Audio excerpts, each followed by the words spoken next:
ಬಿಜಾಪುರ ಜಿಲ್ಲೆಯ ನಗರದಲ್ಲಿ ಇವತ್ತಿನ ದಿನ ಜಾತ್ಯತೀತ ಜನತಾದಳದ ಬೆಳ್ಳಿ ಹಬ್ಬದ ಒಂದು ಆಚರಣೆ ಹಾಗೂ ಹಲವಾರು ದಿನಗಳಿಂದ ನಾನು ಬಿಜಾಪುರ ಜಿಲ್ಲೆಗೆ ಬರಲಿಕ್ಕಾಗಿರಲಿಲ್ಲ. ಆರೋಗ್ಯದ ಒಂದು ತೊಂದರೆಯಲ್ಲಿ 2024ರಿಂದ ನಾನು ಬಿಜಾಪುರ ಜಿಲ್ಲೆಗೆ ಪಾದಾರ್ಪಣೆ ಮಾಡಲಿಕ್ಕೆ ಆಗಿರಲಿಲ್ಲ. ನಿಮ್ಮೆಲ್ಲರ ಒಂದು ಆಶೀರ್ವಾದವನ್ನು ಈ ಒಂದು ಬೆಳ್ಳಿ ಹಬ್ಬದ ಸಂದರ್ಭದಲ್ಲಿ ನಿಮ್ಮ ಒಂದು ಶ್ರಮದಿಂದ ನಿಮ್ಮಿಂದ ಆಶೀರ್ವಾದವನ್ನು ಪಡೀಲಿಕ್ಕೆ ಇವತ್ತು ಬಂದಿದ್ದೇನೆ. ಪ್ರಥಮವಾಗಿ ಈ ಒಂದು ಕಾರ್ಯಕ್ರಮವನ್ನು ಅತ್ಯಂತ ಯಶಸ್ಸುಗೊಳಿಸಿರ್ತಕ್ಕಂಥ ಬಿಜಾಪುರ ಮತ್ತು ಬಾಗಲಕೋಟೆಯ, ವಿಶೇಷವಾಗಿ ಬಾದಾಮಿ ಈ ಒಂದು ಭಾಗದಿಂದ ಬಂದಿರತಕ್ಕಂಥ ಕಾರ್ಯಕರ್ತ ಬಂಧುಗಳು ಈ ಸಭೆಯನ್ನು ಯಶಸ್ಸುಗೊಳಿಸಿದ್ದೀರಿ. ಪ್ರಥಮವಾಗಿ ನಿಮ್ಮೆಲ್ಲರಿಗೆ ನನ್ನ ಗೌರವಪೂರ್ವಕ ಅಂತ ವಂದನೆಗಳನ್ನು ಸಲ್ಲಿಸಲಿಕ್ಕೆ ಬಯಸ್ತಾ ಇದ್ದೇನೆ.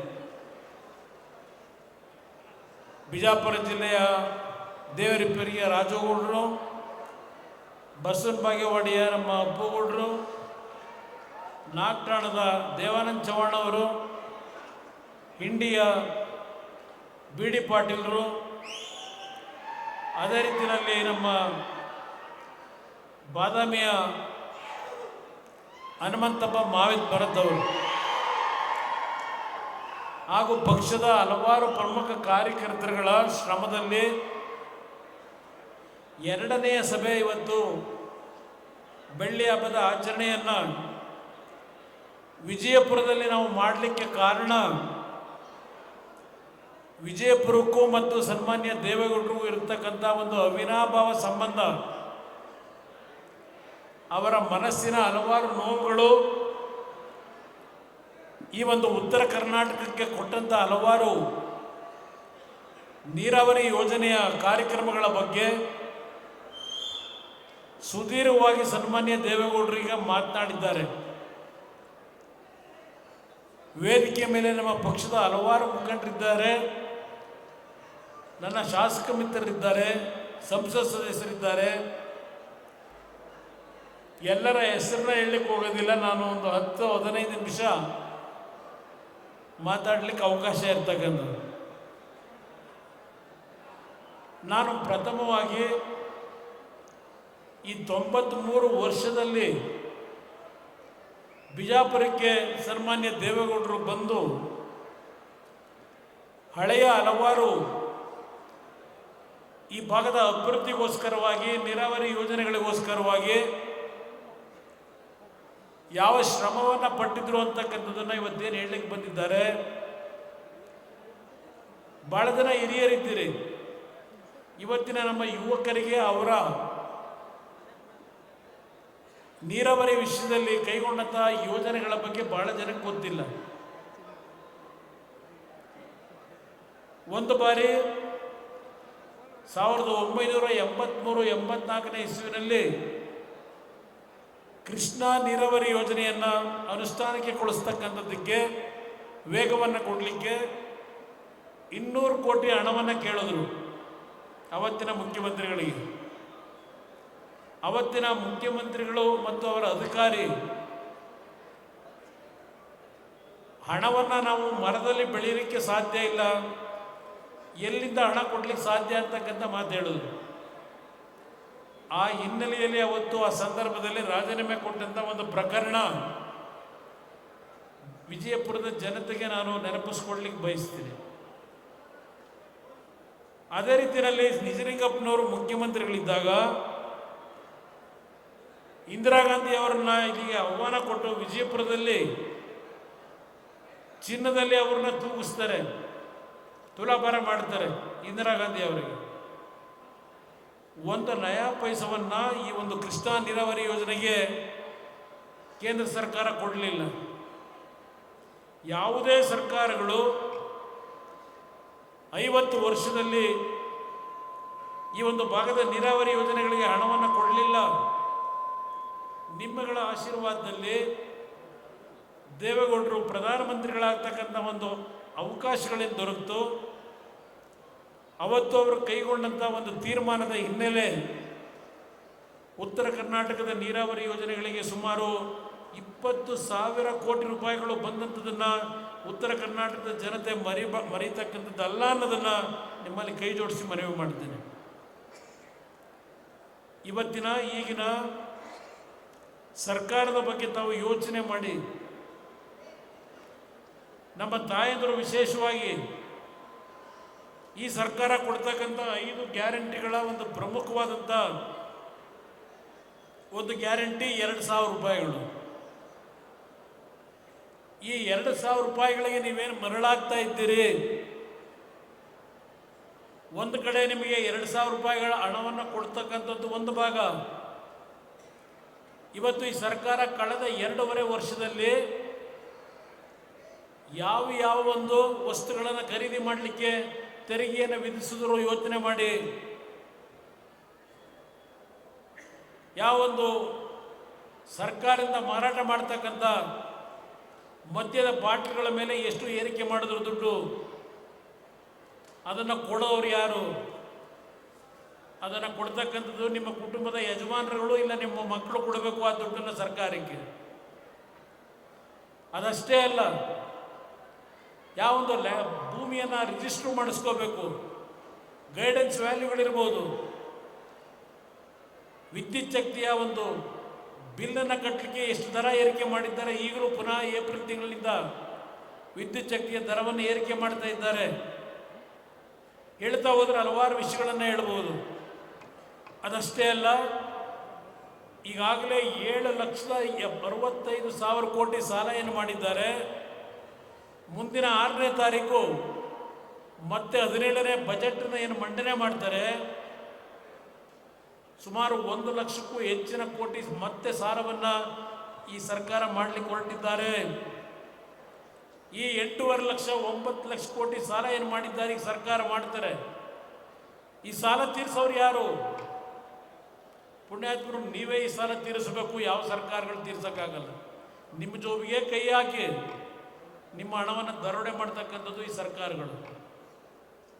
ದಯವಿಟ್ಟು ತಾವೆಲ್ಲ ಸೂಕ್ಷ್ಮವಾಗಿ ಅರ್ಥ ಮಾಡ್ಕೋಬೇಕು. ಇವತ್ತು ನಾನು ಈ ಒಂದು ಜಿಲ್ಲೆಯಲ್ಲಿ ಬಂದಿದ್ದೇನೆ, ನಗರದಲ್ಲಿ ನಿಮ್ಮ ಮುಂದೆ ನಿಂತಿರ್ತಕ್ಕಂಥದ್ದೇನಿದೆ, ಹಲವಾರು ಬಾರಿ ಬಂದಿದ್ದೇನೆ. ಗುತ್ತಿ ಬಸವಣ್ಣ ಯೋಜನೆಗೆ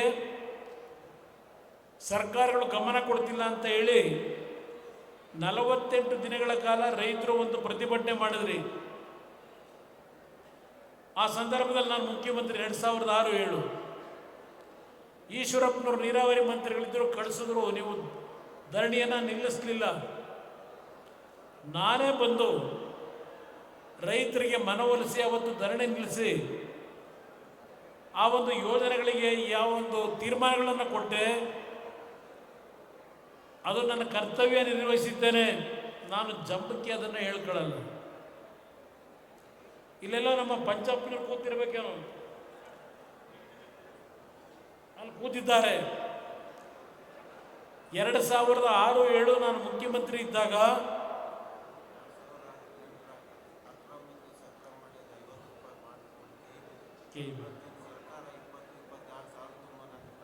ಅವತ್ತು ಇಲ್ಲಿ ಬಂಡಪ್ಪನವರಿದ್ದಾರೆ. ನಾನು ಬೀದರ್ ಜಿಲ್ಲೆಯಲ್ಲಿ ಪ್ರವಾಸ ಮಾಡಬೇಕಾದ್ರೆ ನಮ್ಮ ರೈತರು ಬೆಳೆದಂಥ ಕಬ್ಬು ಮಾರಾಟ ಮಾಡೋಕ್ಕಾಗಿರಲಿಲ್ಲ. ಕಾರ್ಖಾನೆ ಮಾಲೀಕರು ಕೊಂಡ್ಕೊಳ್ಳಿಕ್ಕೆ ತಯಾರಾಗಿಲ್ಲ.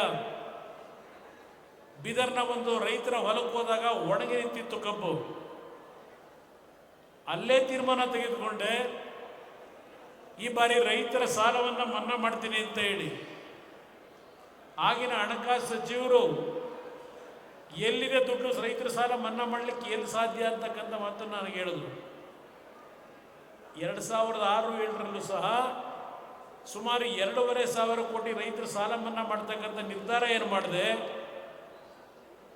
ಬೆಳೆದಂಥ ರೈತರು ಕಬ್ಬನ್ನೇನೋ ಕಟಾವು ಮಾಡಿ ಮಾರಾಟ ಮಾಡಲಿಕ್ಕಾಗಲಿಲ್ಲ. ಸುಮಾರು 248 ಕೋಟಿ ಹೆಕ್ಟರ್ಗೆ 25,000 ರೂಪಾಯಿಗಳ ಸಹಾಯಧನವನ್ನು ಕೊಡ್ತಕ್ಕಂಥ ನಿರ್ಧಾರ ನಾನು ಮಾಡಿದಂಥದ್ದೇನಿದೆ, ಯಾರು ರೈತರ ಪರವಾಗಿದ್ದಾರೆ ತಾವು ತೀರ್ಮಾನಕ್ಕೆ ಬನ್ನಿ. ನಂತರ ಬಿಜಾಪುರ ಜಿಲ್ಲೆಗೆ ಆ 248 ಕೋಟಿ ಹಣ ಏನು ಬಿಡುಗಡೆ ಮಾಡಿದ್ದೆ, ಸುಮಾರು 36-38 ಕೋಟಿ ವಿಜಯಪುರದ ರೈತರು ಕೊಡಬೇಕಾಗಿತ್ತು. ಕೊಡಲಿಲ್ಲ ಅಂತೇಳಿ DC ಕಚೇರಿ ಮುಂದೆ ನೀವೆಲ್ಲ ಧರಣಿ ಮಾಡ್ತಾ ಇದ್ರಿ. ಅವತ್ತು ನಾನು ಧರಣಿಯ ಮಾಡ್ತಾ ಇದ್ದಂಥ ನಿಮ್ಮಗಳ ಮುಂದೆ ಬಂದು ಸರ್ಕಾರದ ಗಮನ ಸೆಳೆಯಲಿಕ್ಕೆ ನಾನು ಹೋರಾಟ ಮಾಡಿದ್ದೇನೆ. ಅದರ ಜೊತೆಗೆ ಇವತ್ತು ಉತ್ತರ ಕರ್ನಾಟಕ ಭಾಗದಲ್ಲಿ ಬಹುಶಃ ಸುಮಾರು 27 ಸಕ್ಕರೆ ಕಾರ್ಖಾನೆಗಳು ನಡೀತಾ ಇದ್ದರೆ ಅದಕ್ಕೆ ಮೂಲ ಕಾರಣ ದೇವೇಗೌಡರು ಅಂತಕ್ಕಂಥದ್ದನ್ನು ಈ ಸಂದರ್ಭದಲ್ಲಿ ನಿಮ್ಮ ಗಮನಕ್ಕೆ ತರ್ತೀನಿ. ನೀವೇನವರನ್ನ 16 ಸ್ಥಾನವನ್ನು ಗೆಲ್ಲಿಸಿ ದೆಹಲಿ ಕಳಿಸಿದ್ರಿ ಲೋಕಸಭೆಗೆ. ಆ ಸಂದರ್ಭದಲ್ಲಿ ಅವರು ಪ್ರಧಾನಮಂತ್ರಿಗಳಾಗಿ ಕೊಟ್ಟಂಥ ಕೊಡುಗೆ ಉತ್ತರ ಕರ್ನಾಟಕದಲ್ಲಿ ಇವತ್ತು ಕಬ್ಬನ್ನು ಹೆಚ್ಚಿನ ರೀತಿಯಲ್ಲಿ ಬೆಳೀತಾ ಇದ್ದೀರಿ. ಇವತ್ತು ನಿಮಗೆ ಆರ್ಥಿಕವಾಗಿ ಶಕ್ತಿಯನ್ನು ಕೊಡಬೇಕಾದ್ರೆ ಕಾರಣ ದೇವೇಗೌಡರು ಅಂತಕ್ಕಂಥದ್ದನ್ನು ಈ ಸಂದರ್ಭದಲ್ಲಿ ಹೇಳಲಿಕ್ಕೆ ಬಯಸ್ತಾ ಇದ್ದೇನೆ. ಇವತ್ತು ವಿದ್ಯಾರ್ಥಿಗಳು ಉದ್ಯೋಗ ಇಲ್ಲದೆ ಧಾರವಾಡದಲ್ಲಿ ದೊಡ್ಡ ಮಟ್ಟದಲ್ಲಿ ಪ್ರತಿಭಟನೆ ನಡೆಸ್ತಾ ಇದ್ದಾರೆ. ನಾನು ಆಕಸ್ಮಿಕವಾಗಿ ಮುಖ್ಯಮಂತ್ರಿ ಇದ್ದಾಗ ದೇವೇಗೌಡರು ಒಂದು ಮಾತು ಹೇಳಿದರು. ಅವರು ಮುಖ್ಯಮಂತ್ರಿ ಇದ್ದಾಗ ಸುಮಾರು 1.5 ಲಕ್ಷ ಕುಟುಂಬದ ಪುರುಷರಿಗೆ ಮಹಿಳೆಯರಿಗೆ ಶಿಕ್ಷಕ ವೃತ್ತಿಯಲ್ಲಿ ಕೆಲಸವನ್ನು ಮಾಡಲಿಕ್ಕೆ ತೀರ್ಮಾನ ತೆಗೆದುಕೊಂಡಿದ್ದನ್ನು ಅವರೇನು ಜ್ಞಾಪಕ ಮಾಡಿದ್ದಾರೆ. ನಾನು ಮುಖ್ಯಮಂತ್ರಿ ಇದ್ದಾಗ ಯಾವೊಂದು ಕಾಲೇಜುಗಳು, ಹೈಸ್ಕೂಲ್ಗಳು, ಜೂನಿಯರ್ ಕಾಲೇಜನ್ನು ಪ್ರಾರಂಭ ಮಾಡಲಿಕ್ಕೆ ತೀರ್ಮಾನ ಮಾಡಿದ್ವು. 56,000 ಶಿಕ್ಷಕರನ್ನ ನೇಮಕ ಮಾಡ್ತಕ್ಕಂಥ ತೀರ್ಮಾನ ಮಾಡಿದೆ. 56,000 ಶಿಕ್ಷಕರನ್ನ ನೇಮಕ ಮಾಡ್ತಕ್ಕಂಥದ್ದು. ಇವತ್ತು ಸರ್ಕಾರದಲ್ಲಿ ಸುಮಾರು 76,000 ಉದ್ಯೋಗದ ಒಂದು ಶಿಕ್ಷಕರು ಇಲ್ಲ ಅಂತಕ್ಕಂಥದ್ದು ಏನಿದೆ. 3 ವರ್ಷ ಆಯ್ತಾ ಬಂತು, ಈ ಸರ್ಕಾರ ಏನು ಮಾಡಿದ್ದಾರೆ ಯೋಚನೆ ಮಾಡಿ. ಇತ್ತೀಚಿನ ದಿನಗಳಲ್ಲಿ ನಮ್ಮ ಮಲ್ಲಿಕಾರ್ಜುನ್ ಖರ್ಗೆ ಅವರು ಕಲಬುರಗಿನಲ್ಲಿ ಒಂದು ಸಭೆ, ಯಲಬುರ್ಗಾದಲ್ಲಿ, ನಮ್ಮ ಕಲಬುರಗಿ ಅಲ್ಲ ಯಾದಗಿರಿಯಲ್ಲಿ, ನಮ್ಮ ಶರಣಗೌಡರು ಇರ್ಬೇಕಿಲ್ಲಿ, ಯಾದಗಿರಿನಲ್ಲಿ ಒಂದು ಸಭೆಯಲ್ಲಿ ಭಾಗವಹಿಸ್ತಾರೆ. ಖರ್ಗೆ ಅವರು ಹೇಳ್ತಾರೆ, ನಮಗೆ ಸಿಂಗಾಪುರ ಮಾಡಬೇಡಿ, ಇಲ್ಲಿ ಮೈಸೂರು ಮತ್ತು ಕನಕಪುರ ಏನು ಮಾಡಿದ್ದೀರಿ ಅಷ್ಟು ಕೆಲಸ ಮಾಡಿಕೊಟ್ರು ಸಾಕು ಅಂತ ಹೇಳ್ತಾರೆ.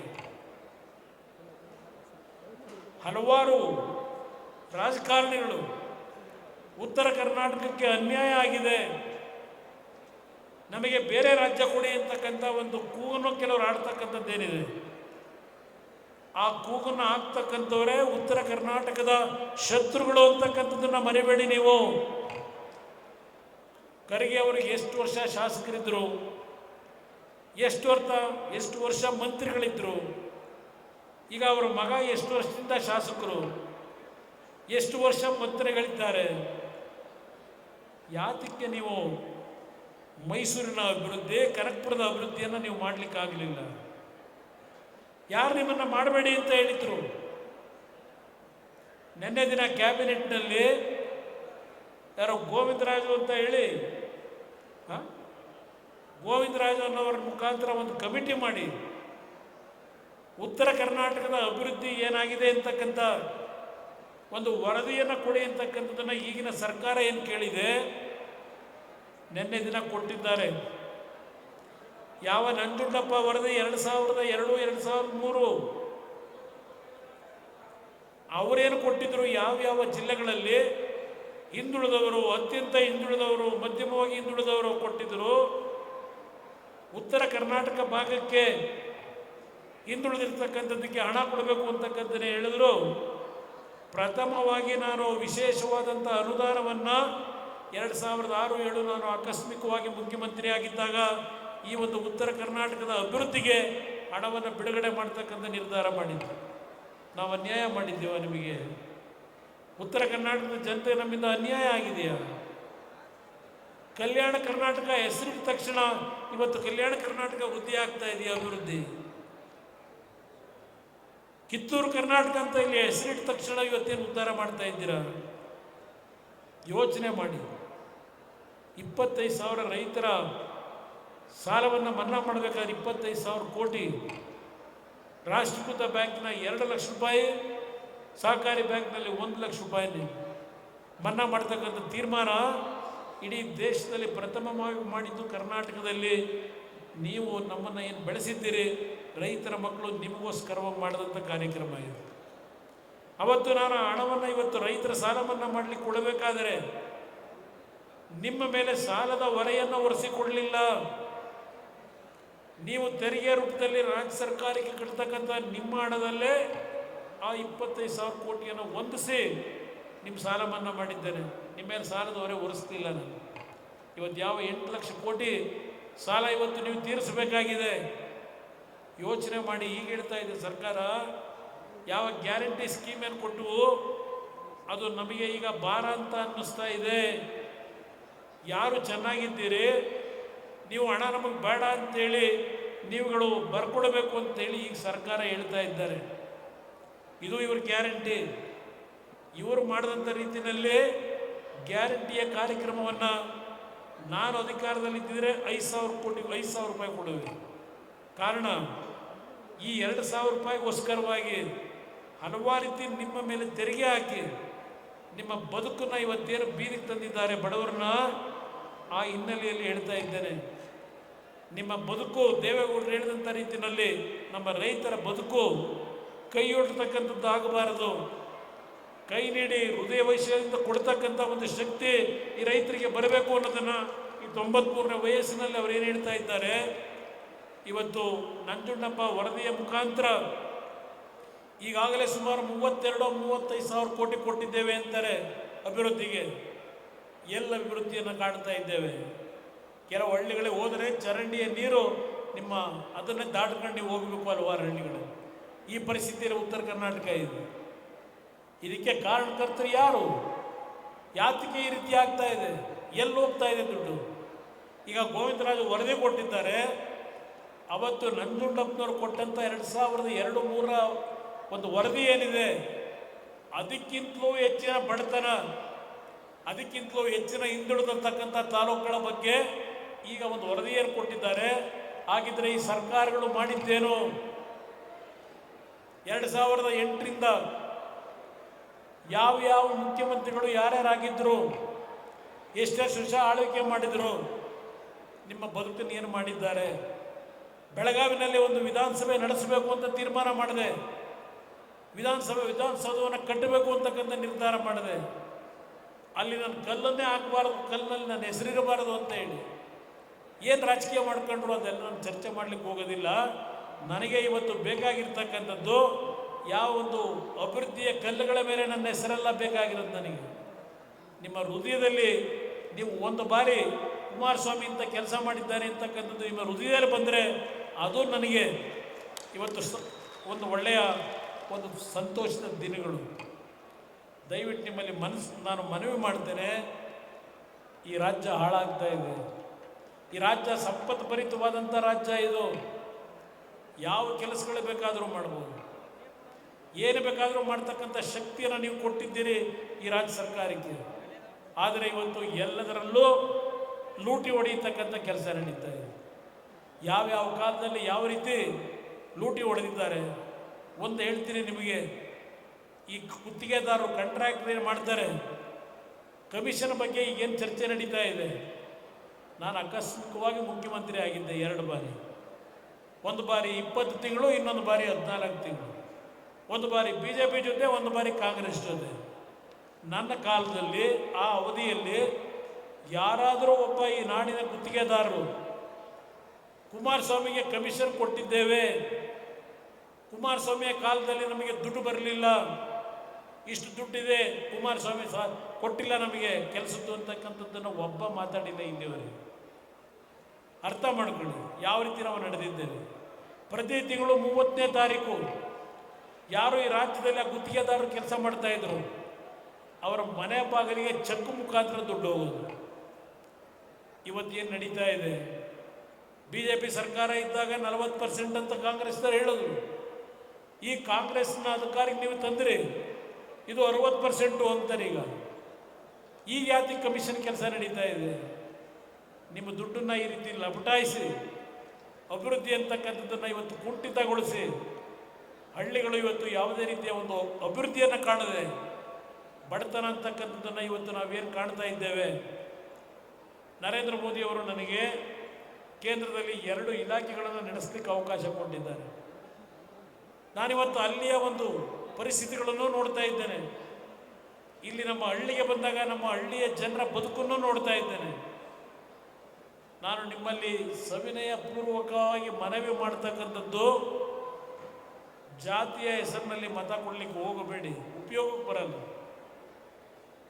ಜಾತಿಯ ಹೆಸರನ್ನ ನೀವು ತೆಗೆದು ಯಾರು ಪ್ರಾಮಾಣಿಕವಾಗಿ ಕೆಲಸ ಮಾಡ್ತಾರೆ ಯೋಚನೆ ಮಾಡಿ ಮತ ಕೊಡಿ. ಇಲ್ಲದೇ ಇದ್ದರೆ ಕರ್ನಾಟಕವನ್ನು ಸಂಪೂರ್ಣವಾಗಿ ನಾಶ ಮಾಡ್ತಕ್ಕಂಥ ದಿನ ದೂರ ಇಲ್ಲ ಈ ಕಾಂಗ್ರೆಸ್ನಿಂದ. ಆ ಹಿನ್ನೆಲೆಯಲ್ಲಿ ನಿಮ್ಮಲ್ಲಿ ಕೈ ಜೋಡಿಸಿ ಮನವಿ ಮಾಡ್ತಕ್ಕಂಥದ್ದು ನೋಡಿ, ಕಳೆದ 15 ವರ್ಷದಲ್ಲಿ ಯಾರ್ಯಾರು ಎಷ್ಟು ಪ್ರಾಮಾಣಿಕವಾಗಿ ಬಡವರ ಬಗ್ಗೆ ಕನಿಕರ ಇಟ್ಟು ಕೆಲಸ ಮಾಡಿದ್ದಾರೆ, ರೈತರ ಬದುಕನ್ನು ಸರಿಪಡಿಸಲಿಕ್ಕೆ ಹೊರಟಿದ್ದಾರೆ. ಇಲ್ಲಿ ನನಗೊಂದು ಅರ್ಜಿ ಕೊಟ್ಟರು.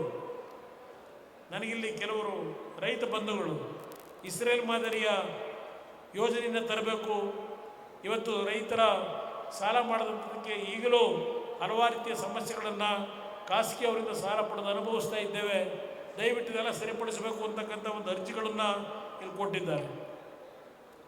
1 ಬಾರಿ ಪರೀಕ್ಷೆ ಮಾಡಿ ನೀವು ಈ ರಾಜ್ಯದಲ್ಲಿ 5 ವರ್ಷದ ಆಡಳಿತವನ್ನು ನಡೆಸ್ತಕ್ಕಂಥ ಸರ್ಕಾರ ಮುಂದಿನ ದಿನಗಳಲ್ಲಿ JDS ಮತ್ತು BJPಯ ಒಂದು ಮೈತ್ರಿಯ ಒಪ್ಪಂದ ಏನಾಗಿದೆ, 5 ವರ್ಷದ ಸರ್ಕಾರವನ್ನು ನಡೆಸ್ತಕ್ಕಂಥ ಅವಕಾಶ 1 ಬಾರಿ ನೀಡಿ. ನಾನು ಮುಖ್ಯಮಂತ್ರಿ ಆಗೋದು ಮುಖ್ಯ ಅಲ್ಲ, ನನಗೆ 2 ಬಾರಿ ಮುಖ್ಯಮಂತ್ರಿ ಆಗೋಗಿದ್ದೇನೆ, ಕೇಂದ್ರದಲ್ಲೂ ಮಂತ್ರಿಯಾಗಿ ಕೆಲಸ ಮಾಡ್ತಾ ಇದ್ದೇನೆ. ನನಗೆ ಬೇಕಾಗಿರೋದು ಕನ್ನಡಿಗರ ಬದುಕು, ನನ್ನ ರೈತರ ಬದುಕು. ಜಾತಿ ಭೇದ ಮರೆತು ಪ್ರತಿಯೊಂದು ಕುಟುಂಬಗಳ ಆರ್ಥಿಕ ಶಕ್ತಿಯನ್ನು ಯಾವ ರೀತಿ ಇವತ್ತು ವೃದ್ಧಿಗೊಳಿಸಬೇಕು. ನನಗೆ ಯಾವುದೇ ರೀತಿಯ ಹಿಂದುಳಿದ ವರ್ಗ ಅಂತಕ್ಕಂಥದ್ದಾಗಲಿ, ಅಲ್ಪಸಂಖ್ಯಾತರಾಗಲಿ, ದಲಿತ ಸಮಾಜ ಆಗಲಿ, ಲಿಂಗಾಯತರಾಗಲಿ, ಒಕ್ಕಲಿಗರಾಗಲಿ, ಎಲ್ಲರೂ ಒಂದೇ ಅಂತಕ್ಕಂಥ ರೀತಿಯಲ್ಲಿ ನಿಮ್ಮ ಬದುಕನ್ನು ಸರಿಪಡಿಸಲಿಕ್ಕೆ ಮುಂದಿನ ಒಂದು ಚುನಾವಣೆಯಲ್ಲಿ ನೀವು ತೆಗೆದುಕೊಳ್ತಕ್ಕಂಥ ನಿರ್ಧಾರ ಇವತ್ತು ಒಂದು ಜನತೆಯ ಸರ್ಕಾರ ತರಲಿಕ್ಕೆ ನನ್ನ ಹೋರಾಟ ಏನಿದೆ ಕೊನೆಯ ಹಂತದಲ್ಲಿ ನಿಮ್ಮ ಆಶೀರ್ವಾದವನ್ನು ನಾನು ಕೇಳಕ್ಕೆ ಬಂದಿದ್ದೇನೆ. ಬಿಜಾಪುರದ ಜನತೆ ಎಂದೂ ಸಹ ಜನತಾದಳವನ್ನು ಬಿಟ್ಟುಕೊಂಡಿಲ್ಲ. ಹಿಂದೆ ಯಾವೊಂದು ಜನತಾದಳ ಒಟ್ಟಾಗಿ ಕೆಲಸವನ್ನು ಮಾಡಬೇಕಾದರೆ 8ಕ್ಕೆ 8 ವಿಧಾನಸಭಾ ಕ್ಷೇತ್ರಗಳಲ್ಲಿ ನಮ್ಮ ಅಭ್ಯರ್ಥಿಗಳನ್ನು ಗೆಲ್ಲಿಸಿದಾಗ ದೇವೇಗೌಡರು ಮುಖ್ಯಮಂತ್ರಿಗಳಾದಂಥದ್ದನ್ನು ಇವತ್ತು ನಾನು ಸ್ಮರಿಸ್ಕೊಳ್ಳಿಕ್ಕೆ ಬಯಸ್ತೀನಿ. ವಿಜಯಪುರದ ಜನತೆ ಆ ರೀತಿಯ ಒಂದು ಪ್ರೀತಿ ವಿಶ್ವಾಸ ಏನಿಟ್ಟಿದ್ದೀರಿ. ಹಾಸನದ ನಂತರ 2ನೇ ಸಭೆ ವಿಜಯಪುರದಲ್ಲಿ ಇವತ್ತು ಇಷ್ಟೊಂದು ಬೃಹತ್ ಸಮಾವೇಶವನ್ನು ನೀವೇ ನಡೆಸಿಕೊಟ್ಟಿದ್ದೀರಿ. ಅದು ನಮ್ಮ ಸಂಬಂಧ, ಆ ಬಾಂಧವ್ಯವನ್ನು ನಮ್ಮ ಹೃದಯದಲ್ಲೇ ನಿಟ್ಟಿದ್ದೇವೆ. ಅದಕ್ಕೆ ಇವತ್ತು ನಮಗೇನು ಆಶೀರ್ವಾದ ಮಾಡಿದ್ದೀರಿ. ವಿಜಯಪುರ ಬಾಗಲಕೋಟೆ 2 MP ಗಳಿಗಿದ್ದಾರೆ ದೇವೇಗೌಡರು ಪ್ರಧಾನಮಂತ್ರಿಗಳಾಗಿ.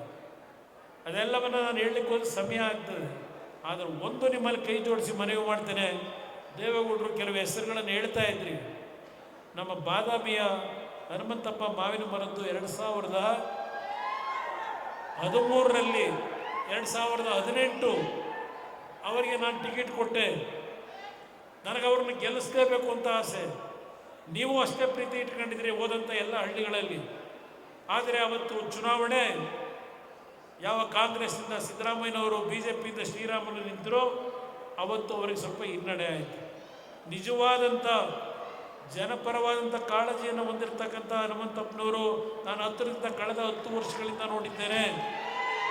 ಉತ್ತರ ಕರ್ನಾಟಕದಲ್ಲಿ ಒಬ್ಬ ನಾಯಕನಾಗಿ ಬೆಳೆಯತಕ್ಕಂಥ ಎಲ್ಲ ರೀತಿಯ ಒಂದು ಗುಣಗಳಿದ್ದಾವೆ. ಇವತ್ತು ರಾಜುಗೌಡರು ಇರ್ಬೋದು, BD ಪಾಟೀಲ್ ಇರ್ಬೋದು, ನಮ್ಮ ಅಪ್ಪುಗೌಡರು, ಅವರ ಮನೆಗೆ ಹೋದೆ ನಾನು. ಬಹುಶಃ 2013 ಇರಬೇಕು, 13 ಇಲ್ಲ 8, 2008ರಲ್ಲಿ ಬಂದಿದ್ದೆ ನಿಮ್ಮ ಮನೆಗೆ. ಅಪ್ಪುಗೌಡರು ಅವ್ರ ತಂದೆ ಸುಮಾರು 4ರಿಂದ 5 ಬಾರಿ 6 ಬಾರಿ ವಿಧಾನಸಭೆಗೆ ಆಯ್ಕೆಯಾದಂಥವರು. ಅಂಥ ಒಂದು ನಿಷ್ಠಾವಂತ ಕುಟುಂಬದಲ್ಲಿ ಹುಟ್ಟಿರ್ತಕ್ಕಂಥ ನಮ್ಮ ಅಪ್ಪುಗೌಡರು ಸೋಮನಗೌಡರು ಏನಿದ್ದಾರೆ, ಕಳೆದ ಬಾರಿ ಸ್ವಲ್ಪ ಒಂಚೂರು ವ್ಯತ್ಯಾಸ ಆಗಿದೆ. ನಿಮ್ಮ ಆಶೀರ್ವಾದ ಇವತ್ತು ಸೋಮನಗೌಡರ ಮೇಲೆ ಯಾಕೆ ಬರಬೇಕು ಅಂದರೆ, ಇವತ್ತು ಯಾವೊಂದು ಕೂಡ್ಲಿಗೆಯಲ್ಲಿ NTPCಯಿಂದ ಕೂಡಿಗೆ NTPCಯಿಂದ ಒಂದು ವಿದ್ಯುತ್ ಶಕ್ತಿಯನ್ನು ತಯಾರು ಮಾಡ್ತಕ್ಕಂಥ ಕಾರ್ಖಾನೆಯನ್ನು ಪ್ರಾರಂಭ ಮಾಡಿದ್ರು. ಅಲ್ಲಿ ಹಲವಾರು ರೈತರುಗಳಿಗೆ ಇವತ್ತು ಭೂ ಸ್ವಾಧೀನದ ಹಣ ಕೊಟ್ಟಿಲ್ಲ. 2 ಬಾರಿ ದೆಹಲಿಗೆ ಬಂದರು ನನ್ನ ಹತ್ರ ರೈತರನ್ನ ಕರ್ಕೊಂಡು, ಏನಾದರೂ ಮಾಡಿ ನಮ್ಮ ರೈತರನ್ನ ಉಳಿಸೋಣ ಅಂತ ಹೇಳಿ. ನಾನು ಅಧಿಕಾರಿಗಳನ್ನು ಕರೆದು ಮಾತನಾಡಿದ್ರೆ ರಾಜ್ಯ ಸರ್ಕಾರ ಏನು ತೀರ್ಮಾನಗಳನ್ನು ಮಾಡಿದ್ರು, ಯಾವುದೇ ರೀತಿಯ ದಾಖಲೆಗಳನ್ನು ಇಟ್ಟಿಲ್ಲ ಅವರು. ಇದೆಲ್ಲವನ್ನು ನೋಡಿದ್ದೇನೆ. ಆದರೆ ಒಂದು ಮಾತು ಹೇಳ್ತೇನೆ, ಆ ರೈತರಿಗೆ ಮುಂದೆ ನಿಮ್ಮ ಆಶೀರ್ವಾದದಲ್ಲಿ ಅಪ್ಪುಗೌಡರ ವಿಧಾನಸಭೆಗೆ ಕಳಿಸಿ ಆ ರೈತರ ಸಮಸ್ಯೆಯನ್ನು ಸಂಪೂರ್ಣವಾಗಿ ಸರಿಪಡಿಸ್ಕೊಡ್ತಕ್ಕಂಥದ್ದು ನನ್ನ ಜವಾಬ್ದಾರಿ ಅಂತಕ್ಕಂಥದ್ದನ್ನು ಈ ಸಂದರ್ಭದಲ್ಲಿ ಹೇಳಿ, ದೇವಾನಂದ ಚವ್ಹಾಣ್ ಅವರು ನನ್ನ ಆತ್ಮೀಯ ಸ್ನೇಹಿತರು, ಅವರ ಒಂದು ಪಕ್ಷದ ಸಂಘಟನೆ, ಅವರಲ್ಲಿರ್ತಕ್ಕಂಥ ಪ್ರೀತಿ ವಿಶ್ವಾಸ, ಇವತ್ತು ಇವರೆಲ್ಲರೂ ಇವತ್ತು ಶಾಸಕರಾಗಿ ಕೆಲಸ ಮಾಡ್ತಕ್ಕಂಥ ಎಲ್ಲ ರೀತಿಯ ಅರ್ಹತೆಗಳನ್ನು ಹೊಂದಿದ್ದಾರೆ. ನಿಮ್ಮಲ್ಲಿ ಕೈ ಜೋಡಿಸಿ ವೇದಿಕೆ ಮುಖಾಂತರ ವಿಜಾಪುರ ಜನತೆಗೆ, ಬಾಗಲಕೋಟೆಯ ಜನತೆಗೆ ಕೈ ಜೋಡಿಸಿ ಮನವಿ ಮಾಡ್ತೇನೆ. ನಿಜವಾದ ರಾಮರಾಜ್ಯವನ್ನು ಈ ರಾಜ್ಯದಲ್ಲಿ ಸ್ಥಾಪಿಸಲಿಕ್ಕೆ ಒಂದು ಬಾರಿ ಈ ಕಾಂಗ್ರೆಸ್ನ ಈ ರಾಜ್ಯದಲ್ಲಿ ಧಿಕ್ಕರಿಸಿ